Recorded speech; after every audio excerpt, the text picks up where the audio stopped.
ഇടുക്കിയിൽ ഭൂമാഫിയയ്ക്കും സർക്കാർ ഭൂമി കയ്യേറ്റക്കാർക്കും കനത്ത തിരിച്ചടിയായി റവന്യൂ വകുപ്പിന്റെ നടപടി. പൂപ്പാറ മുള്ളൻ തണ്ടൽ പതിറ്റാണ്ടുകളായി കയ്യേറിയെന്നാരോപിക്കപ്പെട്ട സർക്കാർ പുറമ്പോക്ക് ഭൂമി ഒഴിപ്പിച്ച് റവന്യൂ വകുപ്പ് തിരിച്ചുപിടിച്ചു. കനത്ത പോലീസ് സുരക്ഷയിലായിരുന്നു നടപടി.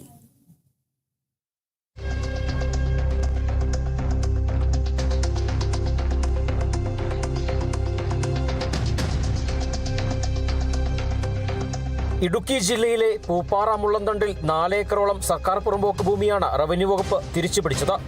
പൂപ്പാറ രാജകുമാരി വില്ലേജുകളിലായി വ്യാപിച്ചു കിടക്കുന്ന ഭൂമിയിലെ കയ്യേറ്റമൊഴിപ്പിച്ചാണ് അധികൃതർ ഭൂമി ഏറ്റെടുത്തത്. കനത്ത പോലീസ് സുരക്ഷയിൽ നടന്ന നടപടിക്കിടെ സ്ഥലത്തുണ്ടായിരുന്ന താൽക്കാലിക ഷെഡും ഏലം കൃഷിയും റവന്യൂ സംഘം നീക്കം ചെയ്തു. രാജകുമാരി വില്ലേജിലെ ബ്ലോക്ക് 9-ലും പൂപ്പാറ വില്ലേജിലെ 11, 12 ബ്ലോക്കുകളിലുമായുള്ള സർക്കാർ ഭൂമിയാണ് ഒഴിപ്പിച്ചത്. നേരത്തെ ഇവിടെ നിർമ്മിച്ചിരുന്ന പടുതാക്കുളം ദുരന്ത നിവാരണ നിയമപ്രകാരം റവന്യൂ വകുപ്പ് നികത്തിയിരുന്നു.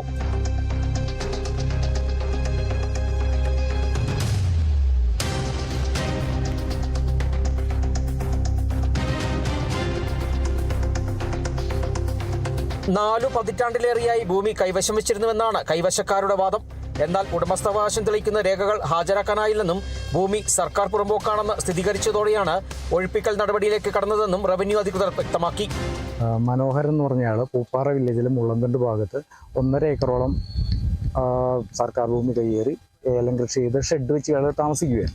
കുറച്ച് നാളുകളായിട്ട് അയാളോട് നമ്മൾ ഒഴിഞ്ഞു പോകുന്നു ആവശ്യപ്പെട്ടിട്ട്, പക്ഷേ അയാൾ ചെയ്യാൻ തയ്യാറായിട്ടില്ല. പിന്നെ ഇപ്പോൾ നമ്മൾ 7 ദിവസത്തേക്ക് ഒഴിയാൻ പറഞ്ഞ് നോട്ടീസ് കൊടുക്കുകയും അയാളെ ഇന്ന് താലൂക്ക് ഓഫീസിലെ ഡെപ്യൂട്ടി തഹസിൽദാരുടെയും രാജകുമാരി വില്ലേജ് ഓഫീസിലെ സ്റ്റാഫും വില്ലേജ് സ്റ്റാഫും എല്ലാവരുടെയും കൂടെ സഹായത്തോടു കൂടി ഒഴിപ്പിക്കുകയാണ്. രാജകുമാരി വില്ലേജിലും 1 ഏക്കർ വസ്തു ഒരാൾ വില്യംസ് എന്ന് പറഞ്ഞ ഒരാൾ കയ്യേറിയിട്ടുണ്ടായിരുന്നു. അതും അയാളോട് ഒരു shed നിർമ്മിച്ചിരുന്നു.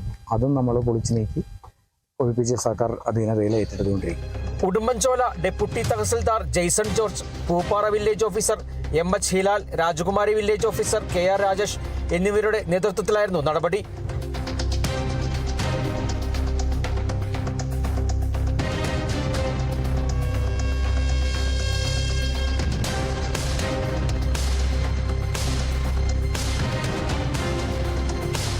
Kerala Vision News, Idukki.